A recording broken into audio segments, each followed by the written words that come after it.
Daudzas klīnikas zobu balināšanu piedāvā, izmantojot dažādas mūsdienu tehnoloģijas, taču visprogresīvākā metode ir zobu balināšana ar lāzeri. Vienu no jaunākās paaudzes lāzera aparātiem savā praksē izmanto A-klīnika.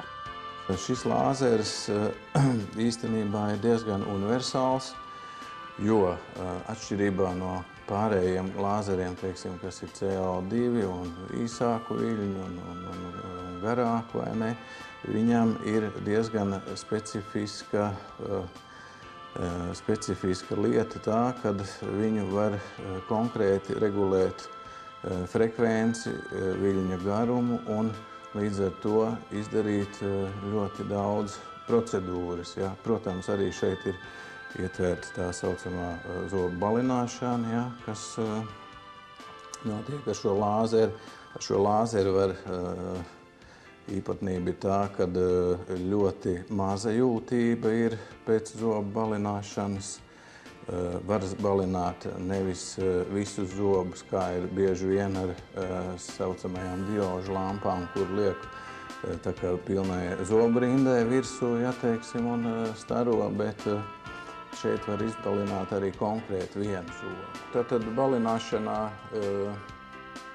pacientam tiek ielikts speciāls mutes tāds plētējiņš, tā kā saka, vienreizējs, ja, un izolēta ar speciālu materiālu smaganiņa, lai, kā saka, netraumētu viņu pie apstarošanas ar lāzeri un uzliekot gēlu. Un tālāk uzliekās balinošais gēls, tad apstrādā ar balināšanas galu katru zobu apmēram 120 sekundes vai 2 minūtītes, ja, kā mēs tur arī darījām, un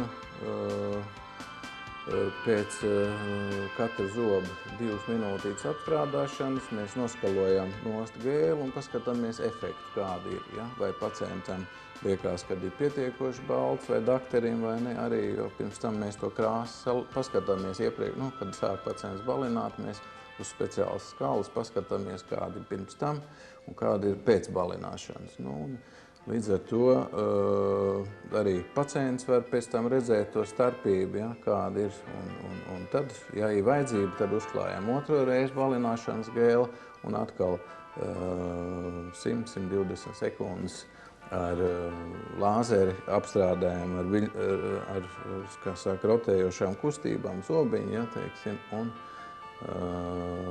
pēc kā atkal noskalojam nost un paskatāmies, vai ne, parasti 2–3 reizītes ir, teiksim, tā procedūra. Visa procedūra kaut kur ilgst aptuveni ap stundu, ja, teiksim, bet stundas laikā mēs varam dabūt žilbinošu smaidu. Zoba audi un plombītes ir no dažādiem materiāliem, tās ir dažādas vides. Un līdz ar to pirms zobu balināšanas tomēr vajadzētu konsultēties ar speciālistu. Un, protams, mēs arī to sakām pacientiem, sevišķi tiem, kuriem ir priekšpusē kāda plombīte, kad iespējams, ka pēc balināšanas tā plombīte ir jānomaina uz gaišāku. Tas tā ir. Šis lāzers arī ar ko atšķirās no pārējiem, protams, pie gēla iedarbības, tāpat tās notiek lāzera iedarbība caur gēlu balinošo, ja, uz zobiņu, bet šeit viņš ir ļoti īsu brīdi uz to zobu un teiksim, viņam vēl pašam par sevi šim lāzerim viena no, kā lai saka, daudzajām pielietojumiem ir tā, kad viņš arī cietina zobu virsmu, ja? Viņu arī izmanto fisūru hermetizēšanai pie dziļajiem kāriesiem, teiksim, pamatnīcas apstrādei, lai nebūtu zobs tik jūtīgs pie zobu jūtības.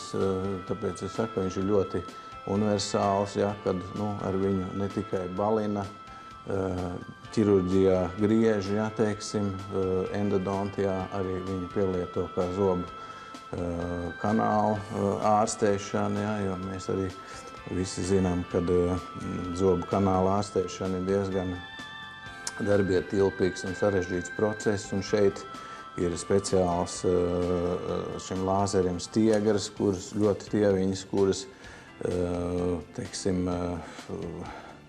dakteris ārstējot zobu kanālu, ievieto stiegru zobu kanāliņā un izvelkot ārā ar 5–10 sekundžu intervālu, ja, teiksim, tiek panākts zobu saknes kanāla faktiski 97–99% sterilizācija. Jā, un tie, kas vēlās skaisti, gaišu, skaistu smaidu, laipni lūgt uz mūsu klīniku,